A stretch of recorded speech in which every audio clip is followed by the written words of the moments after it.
Saudara-saudari, selamat berjumpa.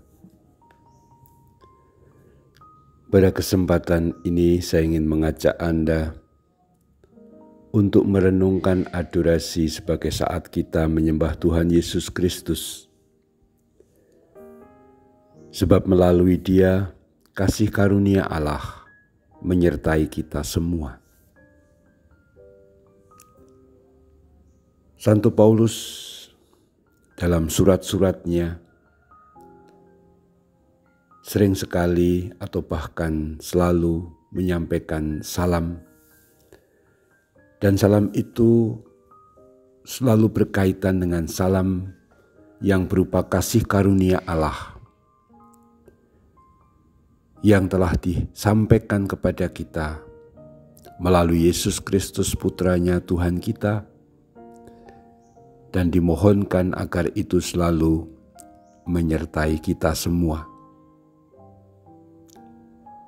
Seperti pada akhir surat Santo Paulus kepada umat di Roma, setelah Paulus memberi salam begitu banyak, memberi salam kepada begitu banyak rekan-rekan sekerjanya. Lalu Santo Paulus berkata, kasih karunia Yesus Kristus Tuhan kita menyertai kalian semua. Kasih karunia Yesus Kristus Tuhan kita mesti kita pahami adalah kasih karunia Allah sendiri, Allah Bapa, yang dianugerahkan kepada kita melalui Yesus Kristus Tuhan kita. Dan itu semoga menyertai kita semua.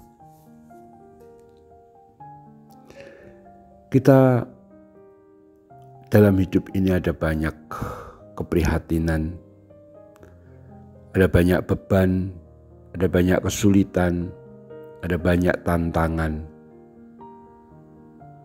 Masing-masing dari kita, entah keluarga kita, tetapi juga diri kita sendiri, punya masalah masing-masing.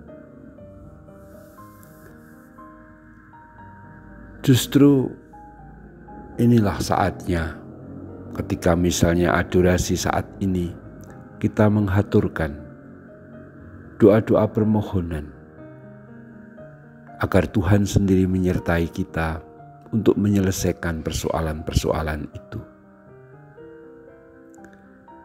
Santo Paulus memberikan kepada kita apa yang dianugerahkan oleh Allah kepada kita.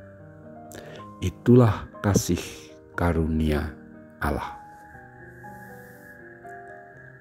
Kasih karunia Allah itu adalah kasih setia Allah, kasih sayang Allah, yang di dalam kitab suci dipahami sebagai kasih yang sempurna dari pihak Allah, yang diberikan kepada kita sedemikian rupa. Dan Allah sendiri tidak peduli dengan tanggapan kita. Entah kita menerima dan bersyukur atau berterima kasih atas kasih karunia itu, atau tidak, Allah tetap mengasihi kita.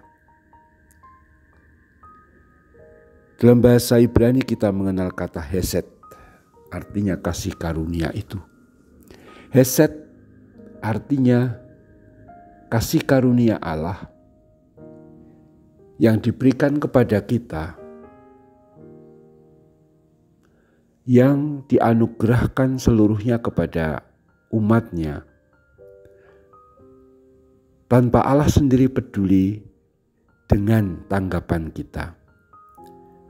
Tentu saja Allah berkenan sekali kalau umatnya memuji dan menyembah Dia, bersyukur atas kasih karunia yang diberikan.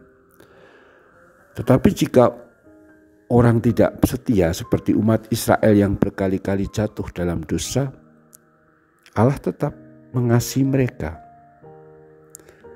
Allah tidak bisa tidak mengasihi. Dia hanya bisa mengasihi dan berbelas kasih. Itulah artinya hesed. Beda sekali dengan kita yang mengasihi tetapi dengan syarat. Dan ketika orang yang kita kasih itu tidak baik kepada kita, kita cenderung akan ikut membalas yang tidak baik. Allah tidak begitu.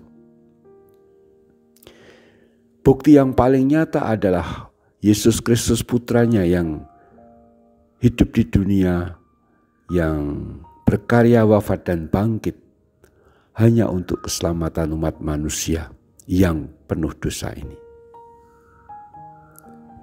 Di dalam perayaan Ekaristi kita mengenangkan, merayakan kasih karunia Allah melalui Kristus tersebut. Bukan hanya melalui kenangan dalam pengertian kognitif, diingat-ingat di otak kita atau di benak kita, tetapi dihadirkan dalam rupa roti dan anggur Ekaristi yang tidak lain isinya adalah kasih karunia Allah, yakni diri Allah sendiri yang mengasihi kita sehabis-habisnya. Maka sebenarnya adorasi yang kita laksanakan itu adalah tindakan untuk bersyukur, menanggapi dengan penuh kegembiraan dan sukacita, penuh syukur dan terima kasih atas kebaikan Allah yang tak terhingga tersebut. Adorasi menjadi saat kita mengagungkan kasih karunia Allah yang telah kita terima melalui Yesus Kristus dan kini menyertai kita. Maka dalam Ekaristi pada bagian salam pembuka kita sering mendengar imam mengucapkan kasih karunia rahmat dan dari Tuhan kita Yesus Kristus bersamamu. Kasih karunia itu diucapkan sebagai salam, karena ini menjadi identitas kita pula. Kita adalah orang-orang yang begitu dikasihi Allah. Allah memberikan hidupnya dan melalui Kristus kini dihadirkan dalam Ekaristi Kudus yang kita sembah dalam adorasi ini. Maka marilah kita menyadari hal ini setiap kita adorasi. Betapa kasih karunia Allah sungguh-sungguh luar biasa. Kita puji Dia, kita agungkan dan kita muliakan nama Allah melalui Yesus Kristus Tuhan kita. Terpujilah Tuhan kita Yesus Kristus untuk selama-lamanya. Amin.